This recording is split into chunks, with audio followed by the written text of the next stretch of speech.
Okay, fantastic. You guys did great. You see, doesn't that work great? We get to see what other people are doing in the room, and so much talent and appreciation there. All right, without further ado, we're getting ready to, I want to introduce Antonina Markov, who will preview tonight's speakers and program on natural gas.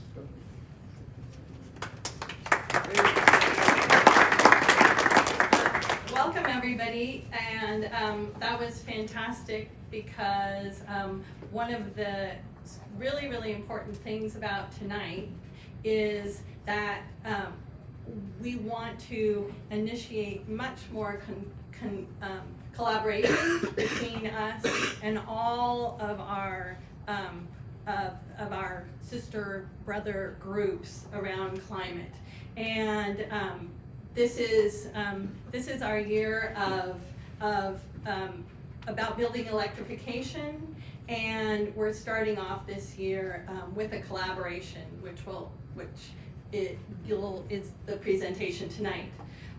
So I want to welcome you to a year of policy action by the Bay Area chapter of the Climate Reality Project, and I want to welcome you tonight to our first event of the year, of which there will be many more.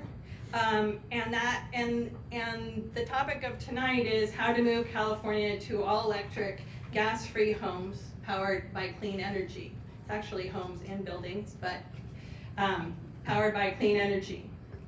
And as I said in the beginning, this year is also about collaboration. It's about equity, mutual support, cross-pollination, and information sharing to strengthen our climate community and our effectiveness. And on that note, we're super excited that tonight's speakers and collaborators are from the Sierra Club. So just to underscore it, tonight is about policy action, and tonight is about policy action to get your city to go gas-free. And tonight is about why it's so critical to go gas-free as soon as possible. And tonight is about why it's so critical to go gas-free with buildings that are built now, so that we really can be carbon neutral by 2045.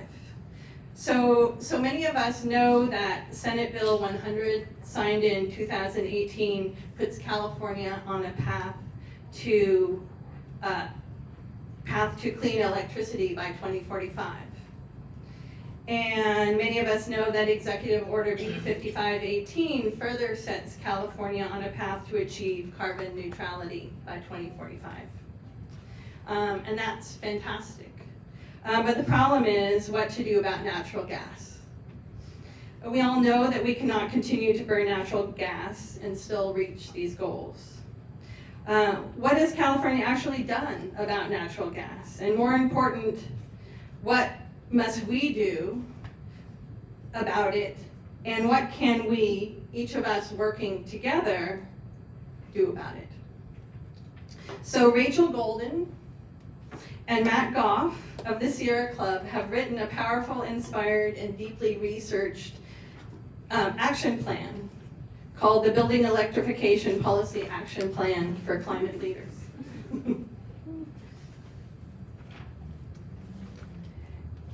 And tonight they're going to share their knowledge and empower you to take action. Obviously, a lot of you already do, but they'll further empower you to take action. We will start with their 60-second video, and I want you to pay special attention to the call for action in the last 5 seconds.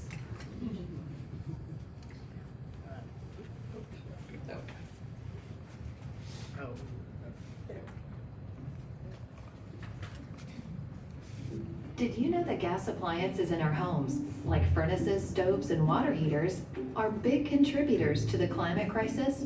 Gas-burning appliances account for about half of our home energy use. They also release invisible but dangerous pollutants that cause asthma and respiratory problems, especially in children. Gas lines can also leak or break, causing explosions and dangerous fires. Luckily, we have better, more reliable options we can count on. All electric appliances are safe, don't pollute the air in our homes, and can be powered with 100% clean, renewable energy. They are also far more efficient and can lower our energy bills. Choosing all electric appliances is a win for our health, safety, and the climate, which is why cities around the country are clearing the path for a gas-free future. Tell your city leaders that your community wants to benefit from going gas-free too.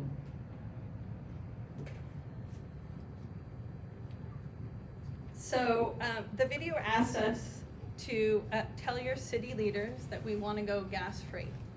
Oops, I did. Thank you. Did everybody hear that? So the video asked us to tell your city leaders that we want to go gas-free. And that is our theme for tonight. To empower everyone here to achieve our goal of appearing in all of the 101 Bay Area cities this year to ask for gas-free homes and buildings. And now I'll turn it over to Rachel and Matt. All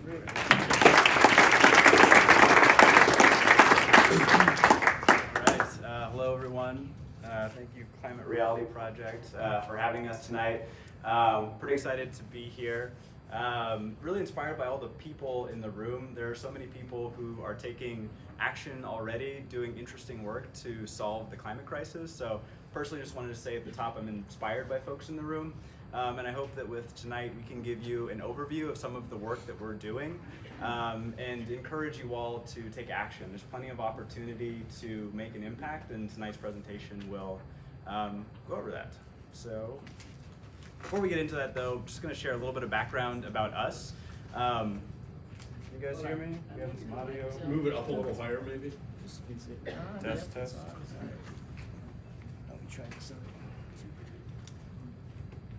Moment of truth. Test. Great. Cool. Great. Who are we? So I'm Matt. I'm a senior campaign representative at the Sierra Club.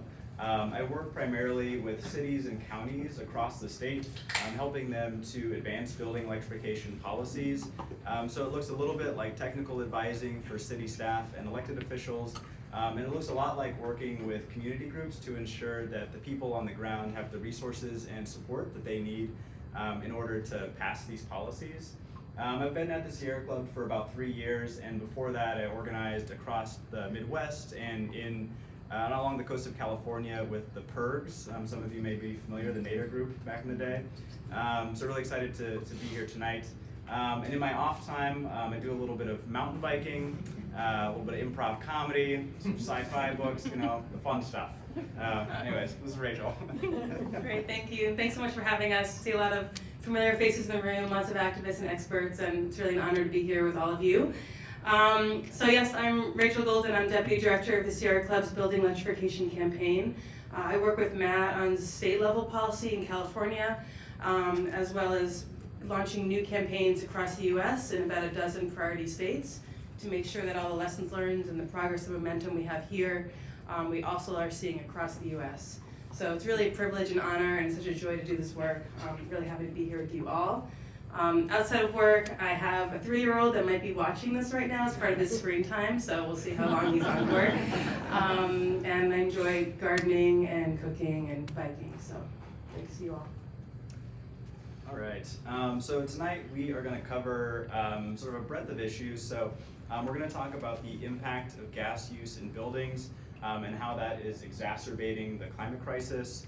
We're going to give an overview of building electrification and some of the technical terms and the technology involved. This isn't a subject that everybody has familiarity with outside of sort of energy wonk circles, and so we want to do a little bit of level setting. We're going to talk about some important stakeholder groups, so environmental justice communities and labor communities, and ensuring that those folks are part of these policy solutions. We're going to talk about the policy landscape here in California, where we are today and what needs to change in order to see large-scale adoption. And then we are going to talk about local opportunities for folks in the room to make a difference, how you, sitting here today, can go into your community and either support this action if it's already started, or inspire its beginning if it hasn't. Great. And so we're going to start, as Matt said, pretty high level on the role of buildings and climate change. Then we're going to get deeper and deeper into policy action that you all can lead. So at a high level, we all, I think, are here today because we recognize that gas use in buildings is exacerbating the climate crisis and that we won't be able to achieve our climate goals and mitigate the existential threat of climate change without shifting off of gas.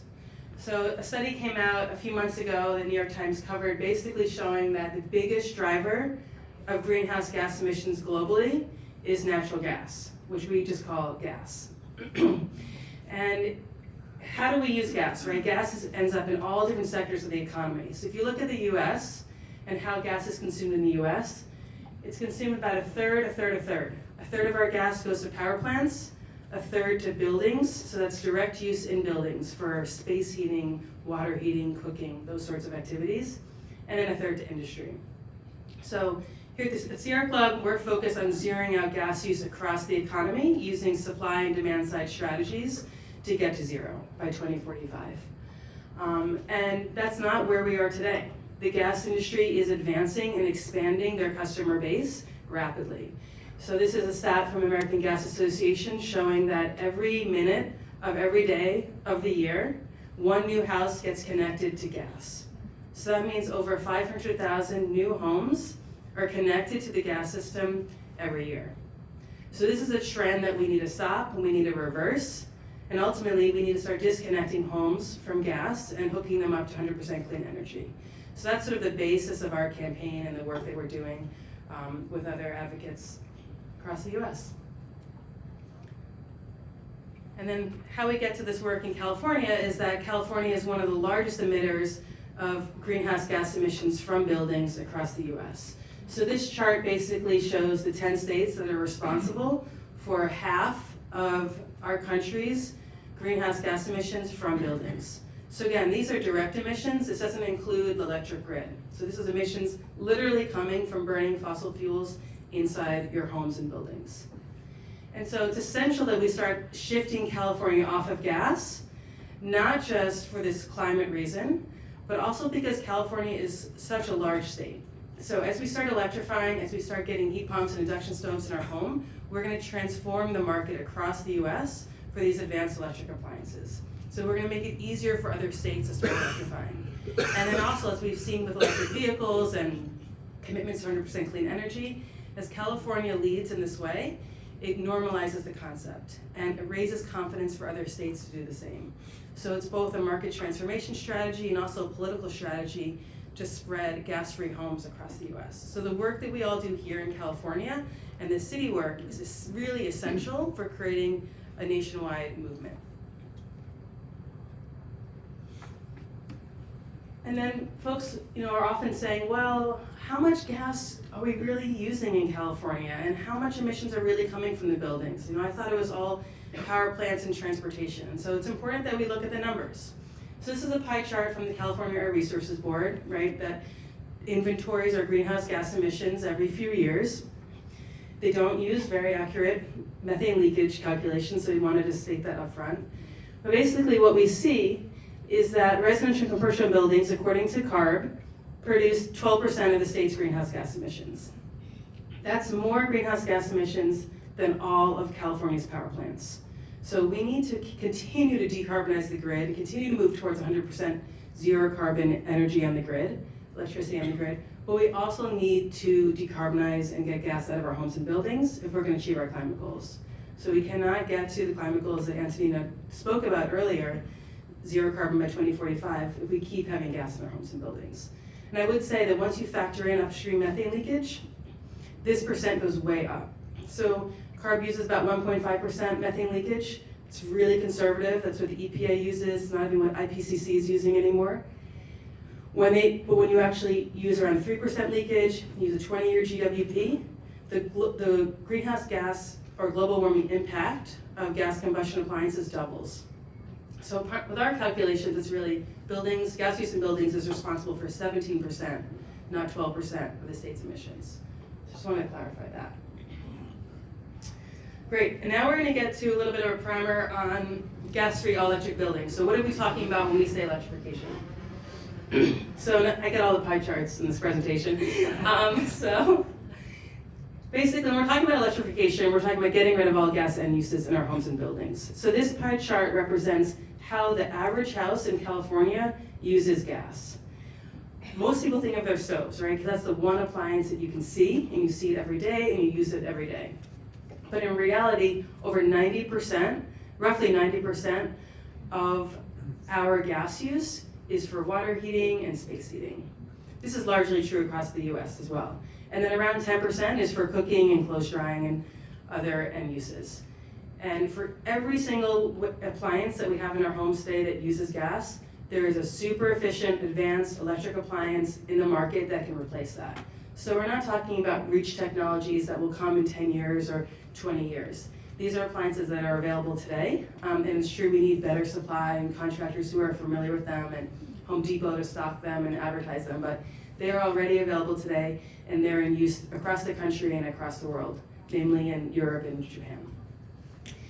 So we're going to spend a moment about what these appliances are, and then we'll get into some of the more exciting stuff, but we want to just build a strong foundation here before we move on. And I know a lot of folks in the room probably are very familiar with these appliances, but that's a really 5-second explanation. So what the heck is a heat pump? We saw a lot of heat pumps in that last slide. So this is the little sketch of a heat pump. Basically, who here in the room has a heat pump in their house? So all of us, if you have a refrigerator, you have an air conditioner, we all have heat pumps, right? So heat pumps basically transfer warmth in the ambient air, compress it, and then push it through. They compress it to increase the temperature, and they push it through coils either into a tank, like a water tank to heat your water, or into your living room to heat your home. They can also operate in reverse, like they do with refrigerators and air conditioning. So they can also absorb the coolness in the air and make it cooler. So heat pumps can provide heat, and they can also provide cooling. And since they're not creating heat, like a toaster oven uses electric resistance to create heat, super inefficient. Since they're not creating heat, they're using the ambient heat in the air, they're incredibly efficient. So heat pumps are basically 3 to 5 times more efficient than the most efficient gas appliance, 3 to 5 times more efficient than electric resistance. This is a critical point. We're not just talking about getting off of gas and going onto old school space heaters and old school water heaters. We're talking about going to a super efficient technology, and that's really important so we're not going to drive up electricity demand on the grid. So electrification is based on energy efficiency. And then the other technology is induction stoves. And induction is really important, or just flat electric cooking. Traditional electric stoves are really important, especially for indoor air pollution, which Matt's going to talk about in a little bit. And it's also important if we're ever going to be able to cut the gas cord and stop leaking methane in our communities and in our homes. So induction is basically based on magnetic cooking. So you have coils that run a magnet that heat the pot, which heat the food, instead of heating the entire stove in your entire home with a flame or with electric resistance. So it's a super efficient way to cook. It's 0 emissions. You cook really fast. A lot of the top chefs love it. I have an induction stove and I love it. Anyway, so those are the 2 technologies that we're talking about when we talk about electrification. Great. Okay, so we're going to switch gears here a little bit, and I'm going to talk about some of the hazards of gas and benefits of electrification.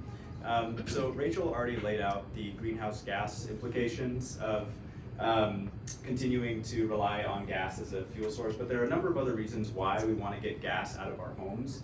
Public health is a big consideration that many cities are using as justification to adopt electrification ordinances.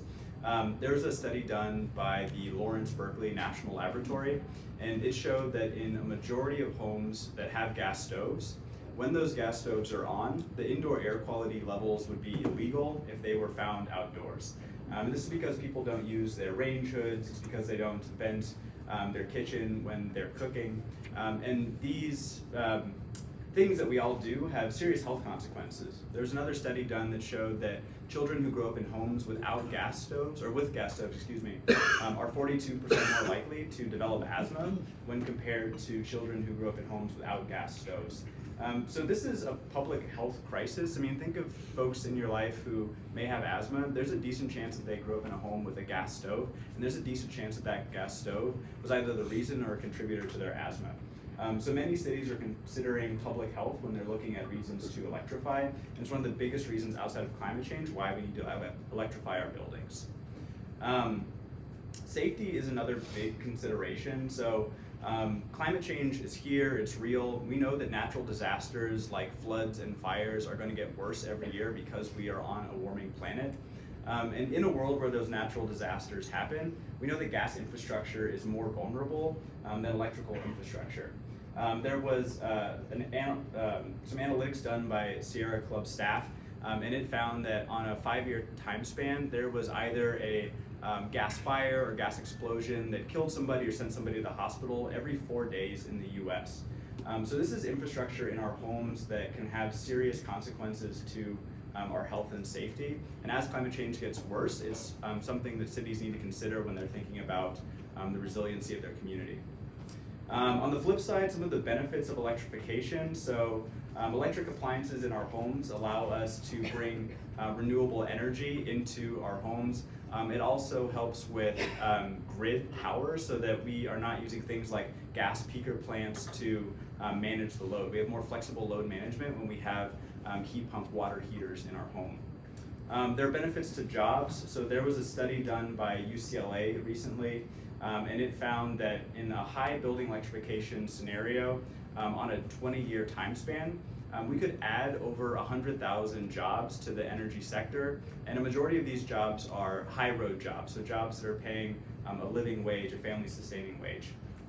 So as we move to meet California's big zero energy goals, electrification can be a solution in terms of job creation.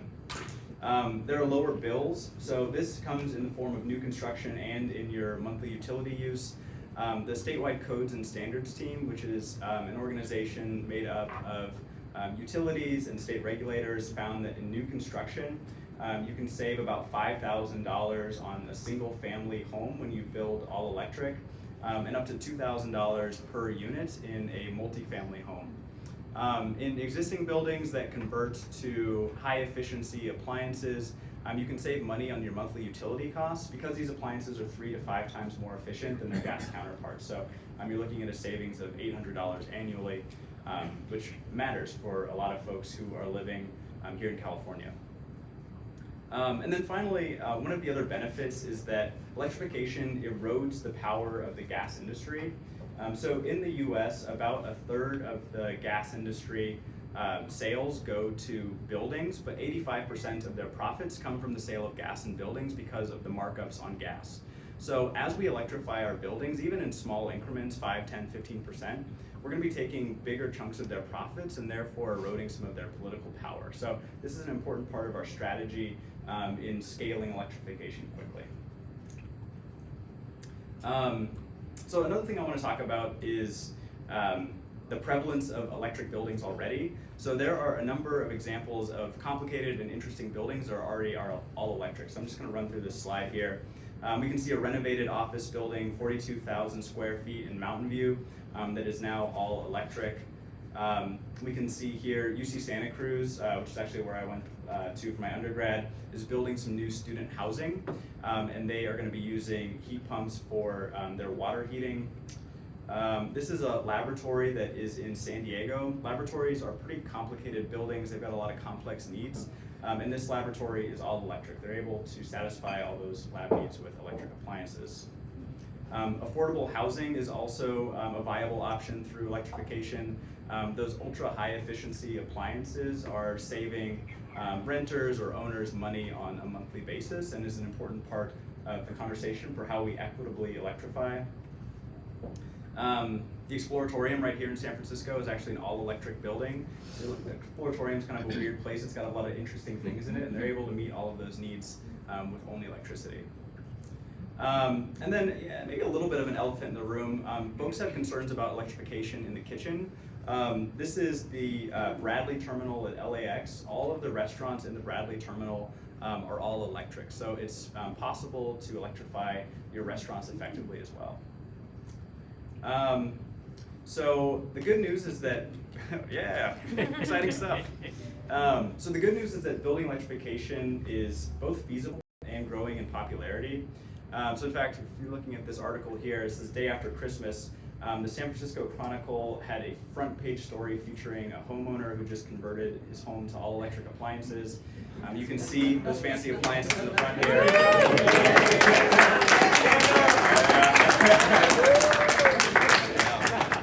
I can see nobody recognizes who that person is. Yeah, so quite exciting. So Wei Tai electrified his home in just 45 days last summer, which is pretty incredible. And as you can see in these photos, he had PG&E disconnect him from the grid in November. It's a big moment.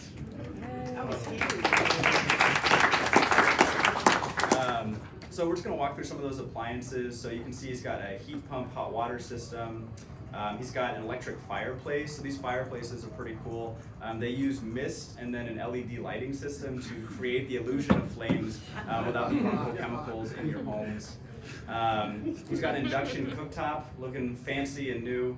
And then we finally got the heat pump mini split air conditioner / heating system. So you can fully electrify your home, get gas out of your homes in as little as 45 days. If you want to know how to do it, talk to Wei Tai.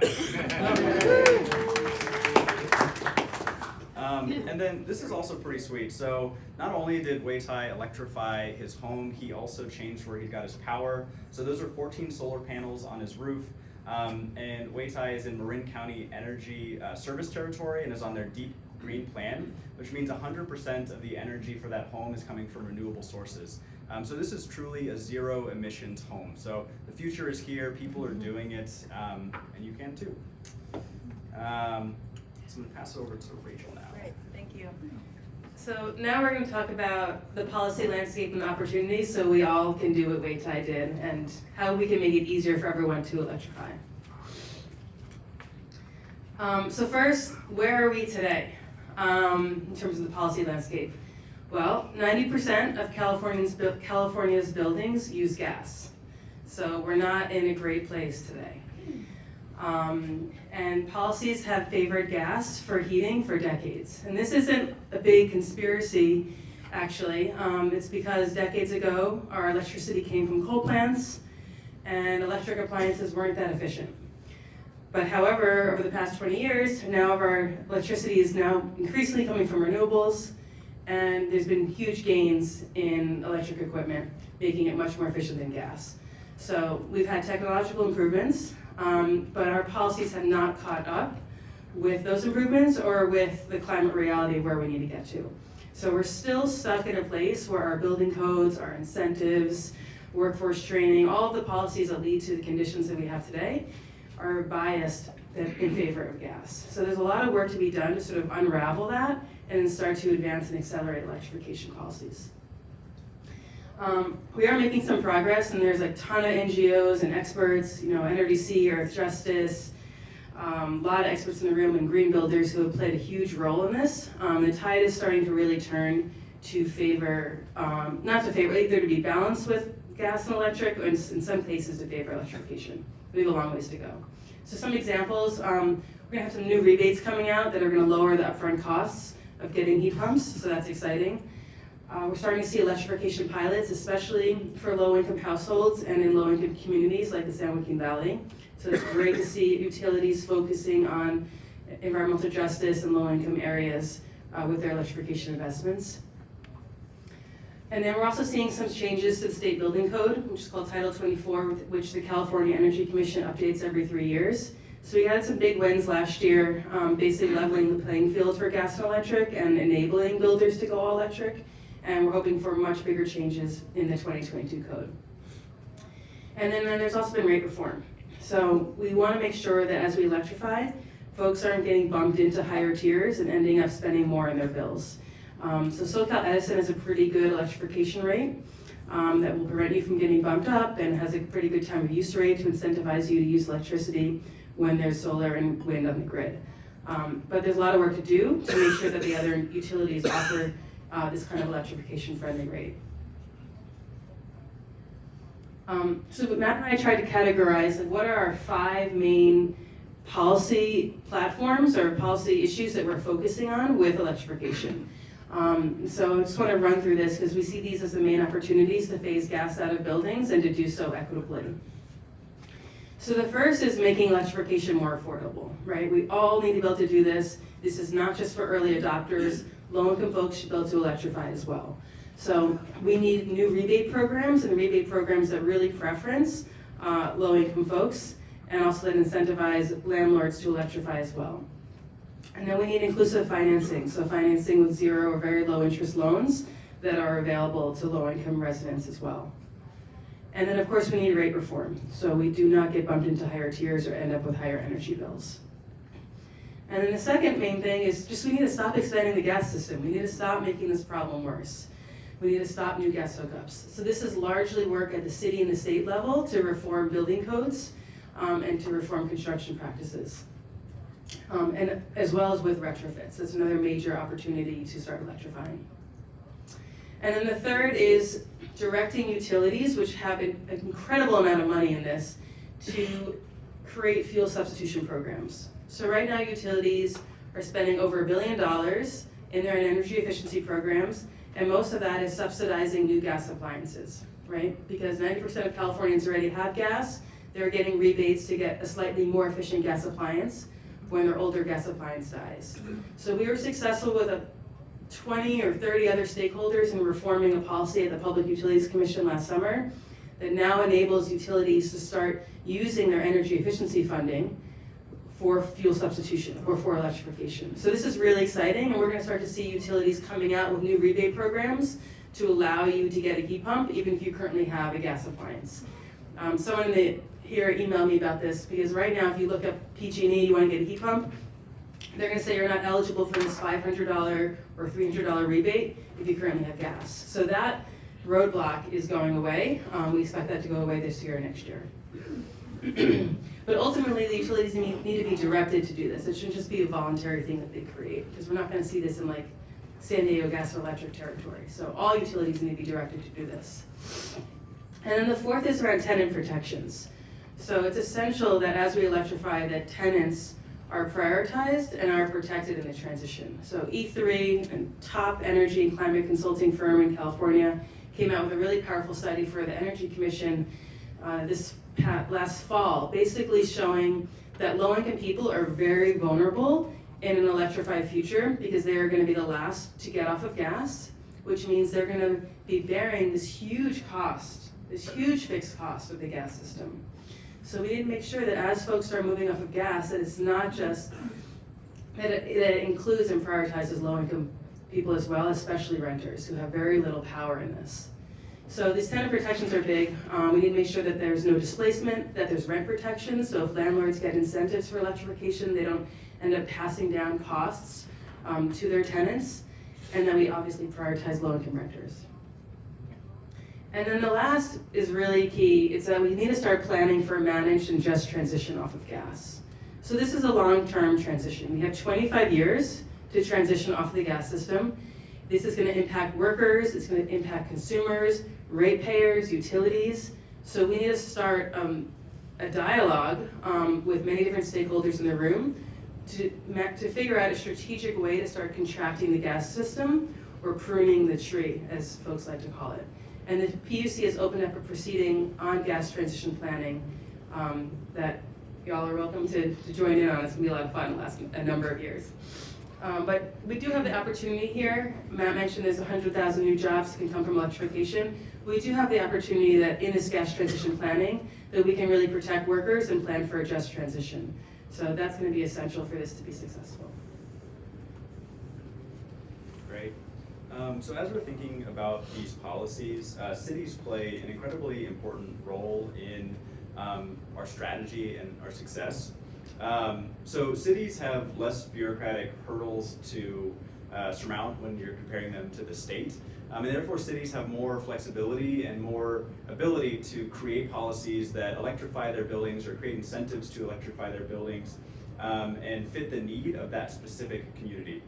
So you can see on the map on this slide, there have been a number of places that have already passed building electrification ordinances.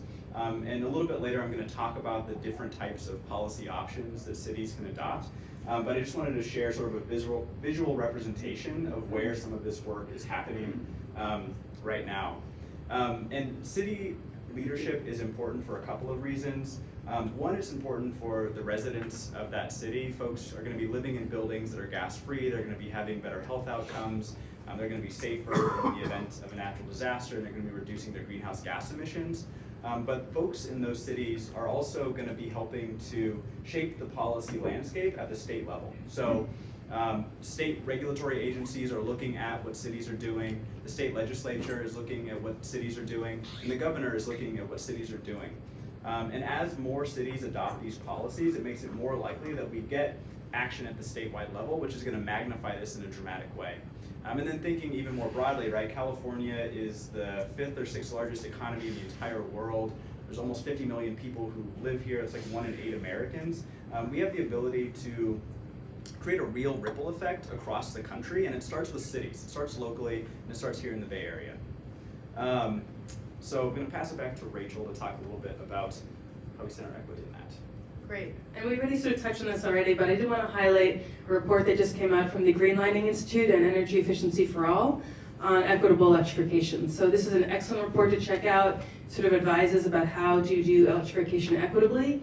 And again, you know, electrification must prioritize low-income folks, and it needs to improve health, resilience, improve our housing, and lower bills. The report also talks about how it's crucial to partner with the affordable housing community and equity groups from the beginning, and to advocate for coordinated repair, renovation, efficiency, and electrification investments. And then it points to all the different things we need to avoid, which we already talked about: displacement, increased rents, having the stranded costs, stranded assets be fallen upon low-income ratepayers, and then also missing capital investment cycles. So there's very few capital investment cycles for affordable housing, so when one comes up, we need to make sure that it includes not just efficiency, but also electrification. Great. So I also want to talk a little bit about sort of labor and where they are on electrification right now. So the short story is that it has been a mixed response so far, and that response we think has been largely influenced by the local utilities' perspective on building electrification. So for example, here in Northern California, PG&E has been fairly receptive towards building electrification. They sent folks to speak in support of it at the Berkeley vote that happened back in July that I'm sure a lot of folks are familiar with. And a lot of the local unions are neutral or favorable towards electrification. There's a lot of education and communication and sort of policy solicitation that needs to happen, but there is not the same sort of hostility we're seeing in Southern California. So in contrast, SoCalGas is firmly opposed to building electrification. They are running misinformation campaigns and actively trying to derail these efforts as they happen. And some of the unions that are connected to SoCalGas are also expressing, at least at this point, unfavorable views on building electrification. So part of that is that there just are real challenges that exist right now. For example, plumbers and pipe fitters could see real job loss moving forward in a building electrification future. There just will be less pipes in the ground because the gas infrastructure won't be there. Another potential challenge is that residential electrification work is typically not union work, and so unions don't see an incentive to get behind electrification because they won't be getting those jobs. And so there's real policy work that needs to be done to find solutions that work for these unions and for these construction types. On the flip side, there are a number of opportunities. So we know that California is going to electrify. We've got these big climate goals, and there's a real opportunity for a managed transition and for a just transition. So the job study that I mentioned earlier out of UCLA is part of that. If California invests in retraining for some of its utility workers, we can see people move into a new industry and be paid a living wage, and that can ease some of this switching that's happening and bring in constituencies that might be skeptical at this point. How we're doing that, we're doing outreach to local IBEWs, building trades. We're supporting research and new policy approach that can support job growth for these unions that may be affected. So there's a lot of work to be done here. We're sort of scratching the surface and hope to do a lot more of that in 2020. So if you have connections with local labor, like personally I'd be interested in talking to you because we're looking for ways to find solutions. So to get back to some of what I was talking about earlier, what can cities do? So there are a number of policy vehicles that cities can adopt in order to electrify. And so I want to touch briefly on what some of those policy options are. So REACH codes are also called building codes. It's just the standard that a builder has to adhere to in a city. There are all electric codes for new construction. And that simply means that if you want to build a new building, it has to have all electric appliances. There are electric preferred codes, and those essentially create disincentives for building with gas. So you have to meet higher energy efficiency standards if you're building with gas in your home, and that costs more money. And so developers who are interested in turning a profit are steered towards all electric construction, though if you really want to build with gas, you can. And there's also mixed REACH codes. So you can have codes that apply to, some appliances have to be all electric and others don't, or certain building types can be all electric and others are only in the preferred category. There's also a Berkeley style gas ban or electrification ordinance. So Berkeley used the city's police powers to ban natural gas hookups in new constructions. They said that this is a threat to the health and safety of our residents, and so you can't do it here anymore. It's another approach and something that a number of cities have considered. One thing that we've seen the last couple of months, and maybe is worth sharing in this room, the gas industry themselves and news media that is opposed to electrification and renewable energy, I'm gonna let you guess who, is picking up on gas bans as a term to rile up opposition. And so we've recently started talking about these ordinances in terms of electrification ordinances.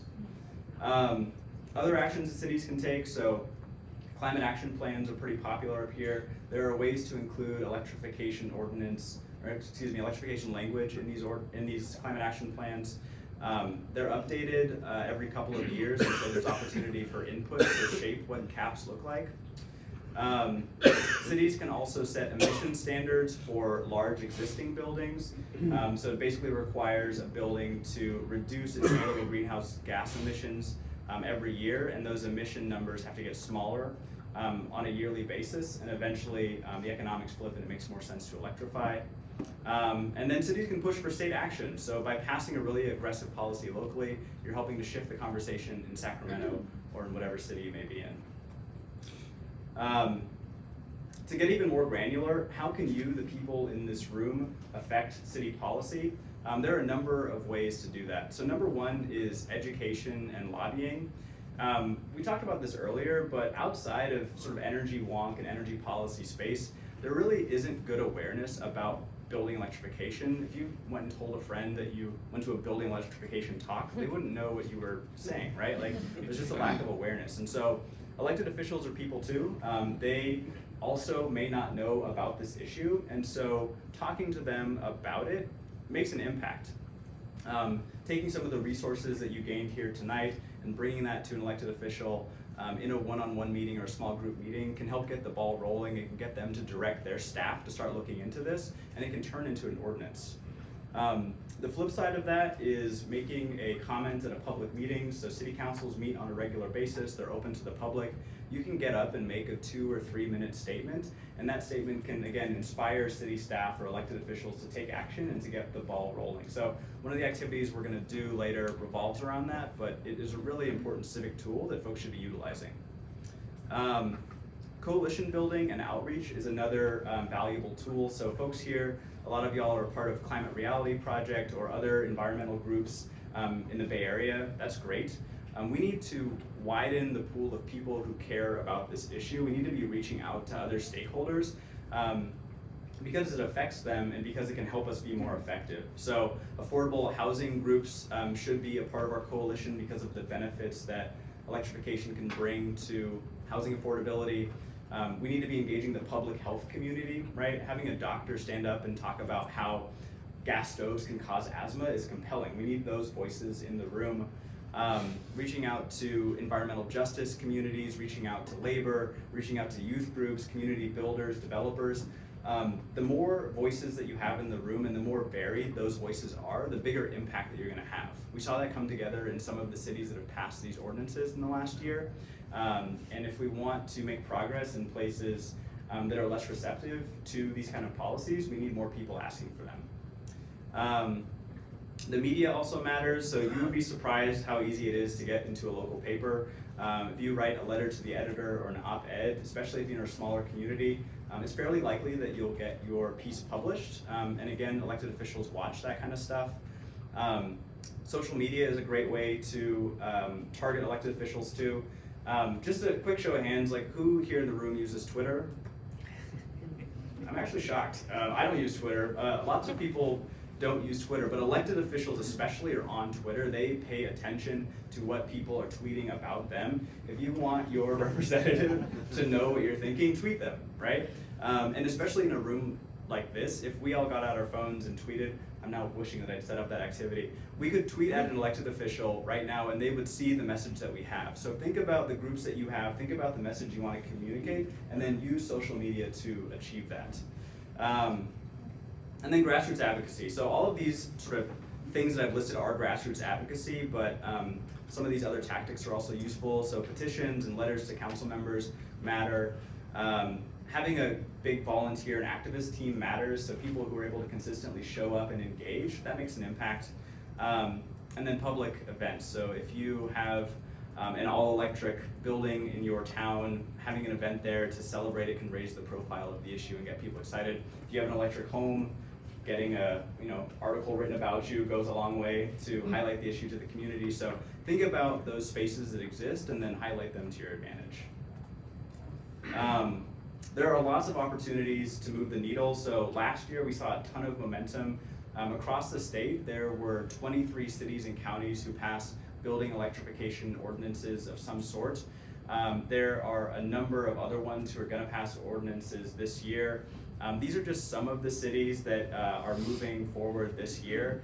We expect another 25, probably more, to pass some sort of electrification ordinance this year. And so if your city is on this list, you should look up when the next city council meeting is and show up and make a comment asking for them to go further, to think about retrofits and renovations so that we can get the ball moving on this. Well, Matt, take a poll and read it out, and everybody who's in the city raise their hand. Go city by city. That's Let's great. see how many in the room are in here. I love it, great idea. All right, Emeryville. All right, we'll get them next time. Piedmont. Okay, all right, we got 4 for Piedmont. Hayward. Okay. Fremont. Oakland. All right, got a good Oakland contingent. Albany. All right, got one from Albany. El Cerrito. Richmond. San Rafael. Okay, got a couple. San Francisco. Shocker. All right. There's a number of Marin County cities. Great. And why not Southern California? Anyone from SoCal here? Cool. So there are obviously a number of opportunities for folks to engage here. Awesome. Right? Cool. Yeah. We're almost wrapping up, but we do want to spend a moment talking about gas industry opposition because this is really big. So as Matt said earlier, 85% of the revenue that gas utilities get from delivering gas to end users comes from you and me, comes from residential and commercial ratepayers. So they are freaking out. Once we did the Berkeley gas ban, then we got a few other cities doing either a gas ban or electrification ordinance, they started getting really, really concerned. And they started investing millions of dollars in stopping electrification progress, both in California, in Massachusetts, in Washington. They're doing preemption bills in Arizona and Tennessee. They're trying to promote renewable gas in Minnesota, in Colorado. So they are trying to stop our progress, promote a false solution, which is quote unquote renewable gas or biomethane, and establish preemption that would basically block cities from being able to adopt these ordinances. So we need to be aware that the gas industry is very quickly mobilizing. There's lawsuits against a number of cities that have adopted electrification ordinances that the cities are challenging and that many NGOs, including the Sierra Club, are also challenging to defend the cities. And so we just need to be aware that the gas industry is huge. They have a lot of money, but they don't have people power. And that's what we all have, is people power, and we have the facts are on our side. So it's really incredible, important, as Matt said, to do this coalition building work and to turn out our neighbors and our families to all these city council events, because that is what's going to sway council, especially here in Northern California. Can I just add, given what I'm launching in a couple of weeks, local businesses can matter too, little ones and big ones. And they've mostly not been in this fight at all, but there are a few businesses, like Adobe has just built is building a gas-free, all-electric building in San Jose. I think the Salesforce Tower here in San Francisco is all-electric. And if we could mobilize them to send a representative to show up at some of these, it would really help counter the massive force of the natural gas industry. 100% agreed, that's right. So yeah, we need to think about all of our spheres of influence, whether it's local companies, whether it's students, whether it's doctors, and get them to show up and just be there ourselves, speaking truth to power. And we're going to talk a little bit about what is the gas industry message to try to defeat this electrification movement. Great. So we are coming towards the final stretch here, but I just want to highlight some talking points and resources that are available for folks in the room here. So some of the messaging that we know works, and I would encourage all of y'all to adopt when you are engaging with your friends, family, elected officials, whoever. The affordability piece of it is huge. California is in the middle of a housing crisis, and the fact that electrification allows us to build more cheaply and to pay less on our utility bills is super compelling, but to people who maybe don't think about climate change as the #1 priority, they will be thinking about housing affordability, and so this matters. The climate crisis, obviously preaching to the choir here. The health and safety and air quality is another important one to touch on. Safety and resiliency is another thing that matters. We think about these oil pipelines and these oil trains that can go through our communities and throw ash up into the air or explode. That same sort of dangerous fuel is in our homes, and so making sure that people are aware of that matters. The jobs angle is important. We can add jobs and pay a family-sustaining wage through building electrification. And cooking. So cooking, I think, is a double-edged sword. Some of the benefits of induction are that you can boil water more quickly, you're not releasing harmful fumes into your kitchen, you're reducing your greenhouse gas emissions. So targeting those benefits matters, and as we get more celebrity chefs and sort of the restaurant industry in general on board, we can talk about how they love it too. There are a number of resources that are available for folks. So the Building Electrification Action Plan that was highlighted at the beginning is downloadable. Everybody in this room can get that. There's a ton of really great information in there. It's, I don't know, like a lot of pages. Yeah, it's like 30 pages. Yeah. So I'd encourage you to read that if you want to go deep on some of this stuff. We also have sample ordinance language. So if you have a city council member who's interested in doing this, but they don't know how to introduce it, we have language that they can take, modify for their city, and then introduce. We've got fact sheets, petitions, templates for comment letters to city officials, messaging guidance, analysis on a number of these factors. So if you need support, if you need resources, there have been a lot of great groups and organizations and people who've been working on this, and we'd love to share it with you. And if there are resources that are not on this list and you want them, you should also follow up with that, because we want to make sure that we're giving people everything they need to move on this.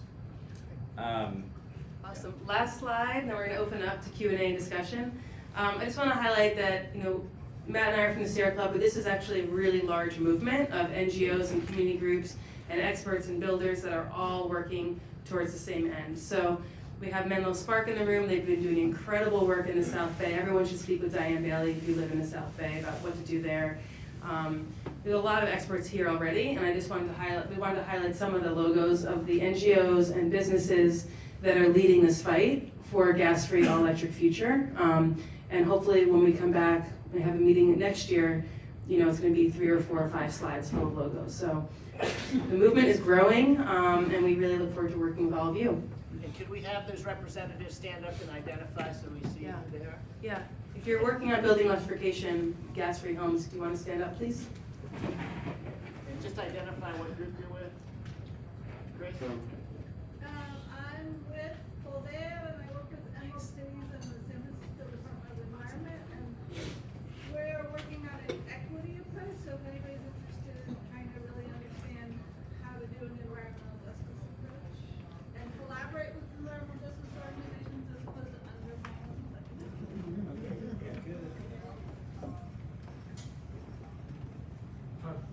Okay, so I'm Bruce Nagel. I'm part of carbon-free, Mountain View Carbon-Free Silicon Valley, and we're working under, along with, and doing building electrification by getting reach codes passed. And we've had a lot of success thanks to the work that the organization. So I work closely with Bruce on Diana and with Mount Spark and possibly buildings. And I would love to connect with you. Was there someone here from 350? That's me. Okay. I'm Ben Gutierrez, and I'm with 350 Bay Area, right? Yeah. Thank you for coming. Okay, any other groups? All right, thank you. Oh, go ahead. We're with Citizens Climate Lobby. We're working locally with our city government on passing reach codes. Woo. Great, so we talked a lot, we're done. Let's have some discussion and Q&A until it's time for the next activity.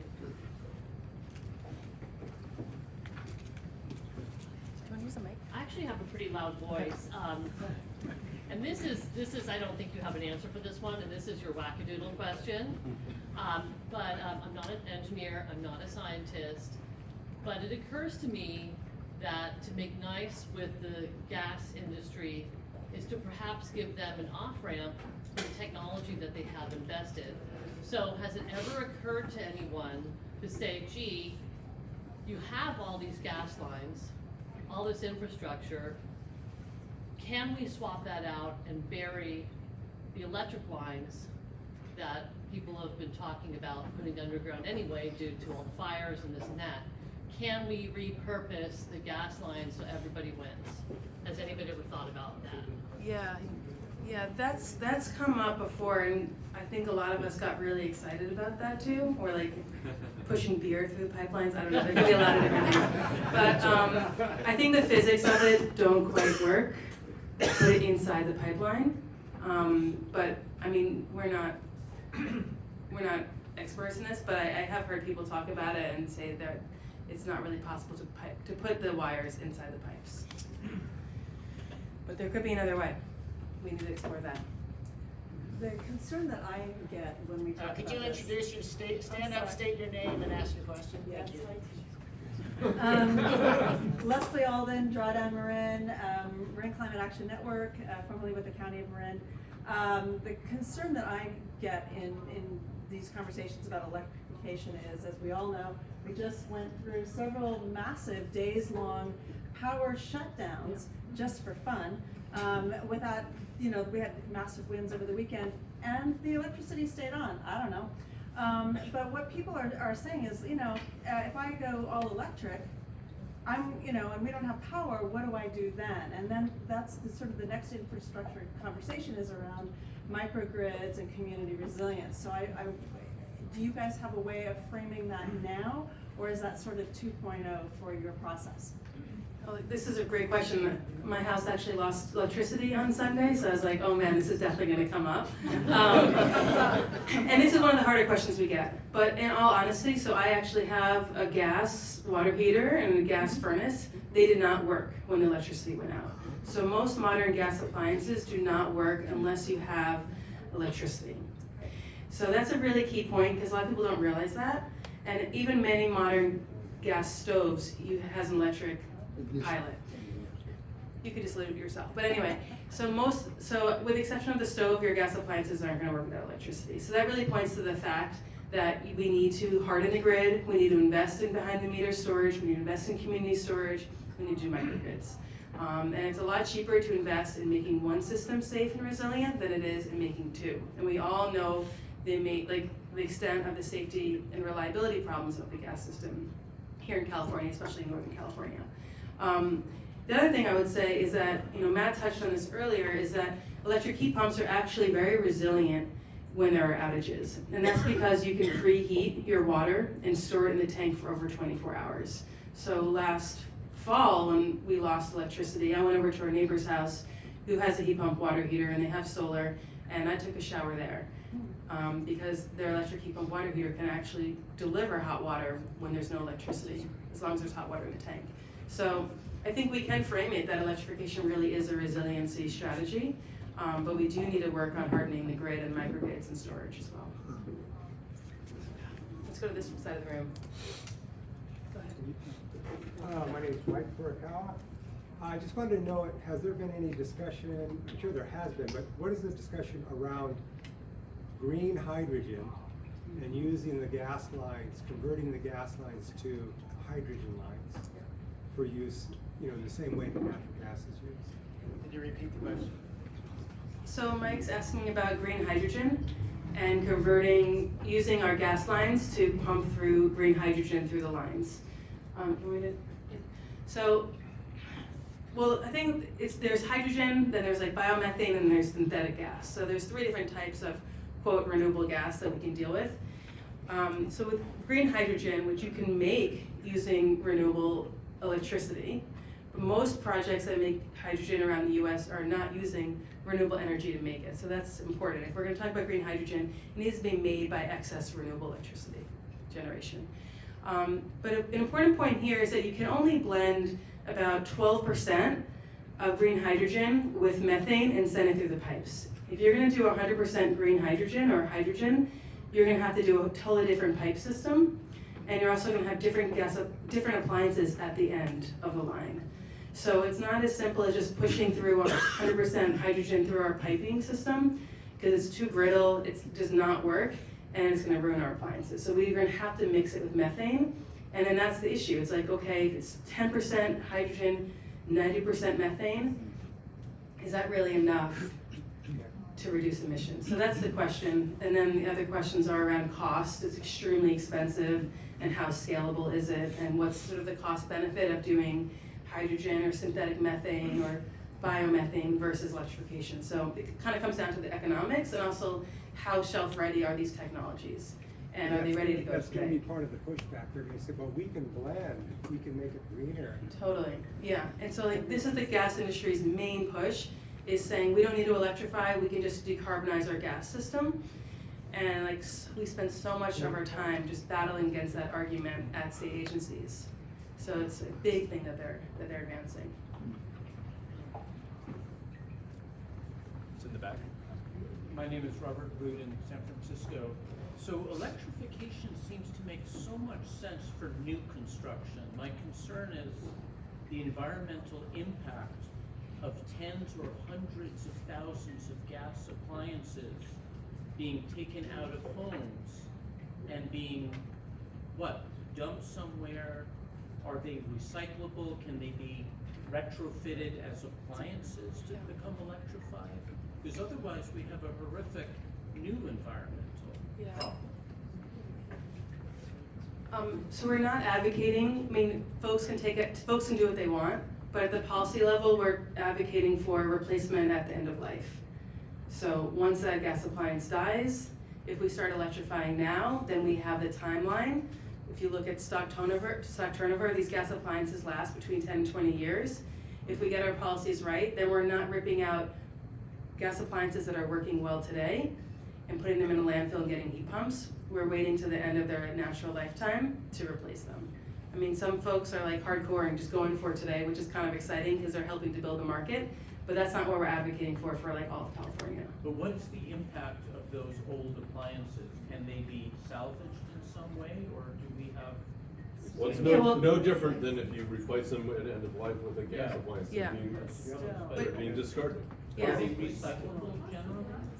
Probably, that's a good question, but also like the water tank for your gas water heater, maybe that you can use that for your heat pump water heater and put the heat pump on top. I don't know. But I think that's a good question. And then embodied carbon issues in construction, these are all really important questions to dive into. Yeah. Well, most of those are like washing machines and tumble dryers. They're 100% recyclable if you drop them into the steel container That's just forever. it. Yeah.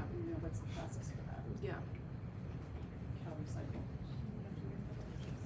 My name's Erica Reinhardt. I'm curious what the market conditions are that you would ideally have existing today in parallel with the policy. Because of the things that you're doing policy.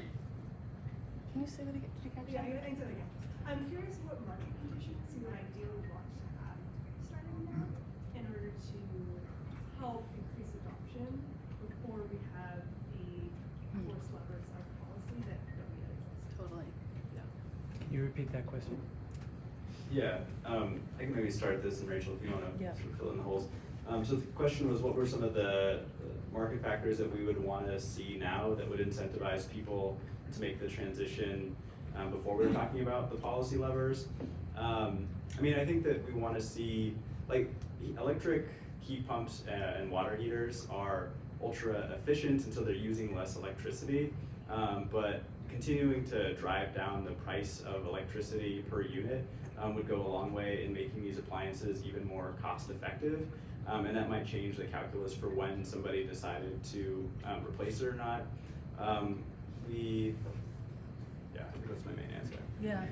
I think there's also a need to develop the workforce on electrification. So when your appliance dies, you call your contractor, you call your plumber, that they're already educated and familiar with heat pump appliances, so they can advise you to get one. So we don't want to start mandating electrification and then the workforce is totally unprepared and they don't know how to do it and they don't believe in it. So there's a lot of workforce development and training and education. And then I think there's a lot of work at the city level around like permits and removing all these disincentives from electrification that's necessary too. So it's a lot of like really wonky kind of like upstream stuff to make it work for the regular homeowner to start electrifying. And stocking them. Yeah. Stocking them at the plumbers, because when your water heater goes out, you Right. can't wait 3 weeks to order it from Japan. Absolutely. Yeah, most water heater replacements are done in an emergency, right? So you have like 24 hours, your family's gonna be pretty upset, and it's not easy to get. And it's not easy to get the most efficient one or the one you really want, so they need to be stocked. And they need to be advertised at Home Depot, not just in the way back. Well, they are advertised at Home Depot. Yeah, Reams have a big Reams? program through Home Depot, but they don't actually have them in the building, unfortunately. Yeah, we need to see them, yeah. You don't see them. Hi, I'm Steve Schaefer. I live in Casper Valley, which is not a city. So what should I do?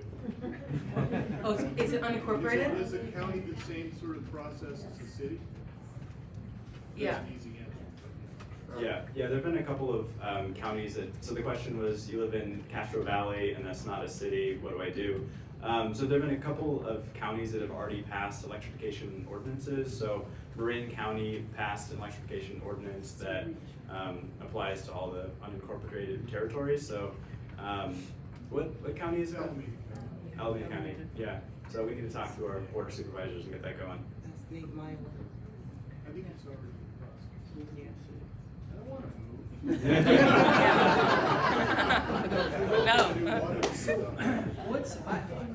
I haven't seen any science on, I mean, right now, the majority of our electricity is produced by coal in the United States, but in California, it's natural gas.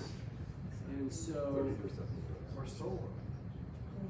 Natural gas is 30%? 30% in the US is coal. Okay, and how much is natural gas? More. Yeah, so, I mean, it's still a pretty small percentage that's renewable. In the US. Yeah, and so, if this really got fast adoption, Yeah. I'm not sure we're gaining. Yeah. So that's what I wonder about Yeah, this. this is a great question. We actually just ran this analysis recently, looking at every state in the US. First, we did the analysis on a 2030 grid. It looks beautiful, okay? Because there's gonna be no coal in 2030. Then we were like, okay, let's look at today's grid, and if we're like instantly successful, what does this actually mean? And using a 2017 grid, electrification will reduce emissions in every single state except for 2, except for Wyoming and West Virginia. And that's using average emissions. It can get a little complicated once you start using marginal emissions or marginal electricity unit. But the point is that even if you have a natural gas power plant generating the electricity that's being used to power your heat pump, it actually will still reduce emissions compared with piping that gas through the network to power a gas appliance. And this takes into account line loss along the transmission distribution lines, takes into account methane leakage, and it's basically because of the efficiency of the electric appliance, because it's 3 to 5 times more efficient, and it weighs that versus the efficiency of the gas plant. So when you do like a source or life cycle analysis, even if gas is the marginal unit of generation that's powering the heat pump, you'll still reduce emissions. But that doesn't mean we need to stop advocating for a clean grid. Like, it's essential that we get off of coal, that we get off of gas. But it will still reduce emissions even if gas is the marginal unit of electricity. What about the storage of electricity? I mean, after dark, so we can't produce right now 24 hours of clean energy. Right. And storage is batteries, which is dirty mining and all that. So what's the current technology on that, in the storage? For energy storage? Yes. I mean, so that's like a whole nother night. It's a whole nother night. But one thing I do want to highlight is that a lot of these electric technologies that we're talking about, Matt said this already, you can shift. So they're demand response technologies. So you can program your water heater to turn on when the sun is shining or when the wind is blowing. If you have an energy efficient house, you can preheat and you can pre-cool. So there's a lot of benefits of using these technologies as a way to bring wind and solar into your home as well. But let's talk more. I mean, it gets into a much bigger life cycle analysis than we can get into right now. Aaron Reedon, East Bay, Oakland. So when you started to talk about the industry resistance, it made me realize I really need to be reacquainted with the gas industry a little more. So is most of the gas sourced right now, is it fracked gas? And as we reduce the domestic demand on gas, are we going to see new pressure for liquefied natural gas export facilities? So 90% of the gas that we all use in California is imported. Roughly 70% of that gas, 70, is fracked. So most of the gas that we're using is from fracking. So it's a great question. And yeah, we are seeing gas companies realize that they don't have much of a future in California and other large gas consuming states like New York and others. And they're starting to look at liquefied natural gas and export facilities. They're also looking at petrochemical production, plastics. So we need to be very careful. They're looking for new markets, and I mean, the Sierra Club has a whole campaign called Dirty Fuels that's challenging LNG export terminals and challenging other gas uses. So like, we all need to be thinking creatively, like, what can we all do in this room? We can get rid of gas in our buildings, we can get rid of gas in our cities, but we do need to have an eye towards the future that as we succeed, there's going to be new horizons that we need to conquer as well.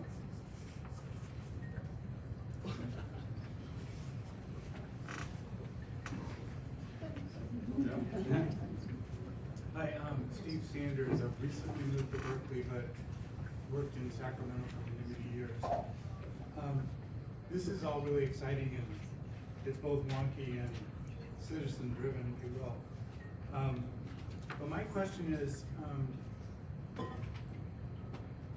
surely there are more than just two of you that will be able to help us to do all this. Nope, this is it. Just kidding.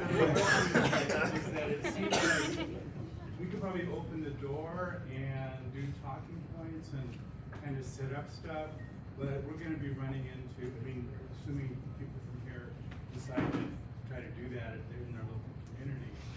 How does this work with support for a regional lobbying effort, if you will, and how that fits in with your statewide work, both in other parts of the state, using this sort of local pressure, but also how it informs your work in Sacramento with regulatory agencies and the legislature? I don't know if you're... I'd love you to answer that real quick, and I'd like to answer on behalf of Climate Reality too. Totally. Yeah, it's a great question. Repeat the question, please. Oh yeah, so the question was, how do we sort of provide support across the state to communities that are looking to electrify? Yeah, it leads in nicely to what we're going to be doing next. Speaking for the Sierra Club specifically, and then I'll sort of talk about sort of the broader coalition space. You know, we have chapters all across California. We have chapter staff and volunteers in all of those chapters. And so internally, we're working on staff and volunteer education and activation, so making sure that all of our staff are up to speed on this issue at the local level so they can go out and get their volunteers and activists to, you know, talk to their elected officials, sort of grassroots organizing 101. And then more broadly, there are coalitions across the state who are working on this issue. So the Sierra Club is by no means the only actor on this. There are a number of groups that are making, right, like a huge impact on this issue. So all of these organizations have, or some of them have staff, all of them have volunteers. These are all people who are working on the issue, and there's shared resources between organizations. So while, you know, the Sierra Club, we didn't create the draft ordinance language, like we helped to support paying the law firm who wrote it, and we're sharing it with all of our partner organizations. And so there are lots of ways to plug in at the local level. And then I guess I'll maybe pass it to Rachel to talk a little bit about how that ties into our state level work, and then wait time for Climate Reality Project. Go ahead. Sound Okay. good? Sure. So the state policymakers and commissioners are really excited and watching all of the city progress. So it is trickling up, and they're like, wow, how are there over 20 cities that did an electrification ordinance last year? There wasn't one the year before. So they're very much aware of it, they're tracking it, and they're starting to think about, okay, we're seeing all this city leadership, how does this scale to changes in state policy, right? So just like we saw with rooftop solar, about a dozen cities did rooftop solar mandates, then a few years later, it became a statewide mandate through the building code. So we have the same theory of change, that as we get more and more cities leading on electrification, then we're gonna get large statewide changes. We're not gonna try to get every single city in California to do this. We wanna get a groundswell and then put enormous pressure on the state agencies to pick it up from there. So that's part of our theory of change. And I would say that for Climate Reality, the reason that we organized today's meeting and invited, aren't these two fantastic speakers? Give them a hand. Steve had a good question, how do we replicate them? Well, there are a couple people like this in a lot of organizations here up on the wall, and I think the key for us as climate activists is to pull together this year and have more gatherings where we pull coalitions together and work together in coalition.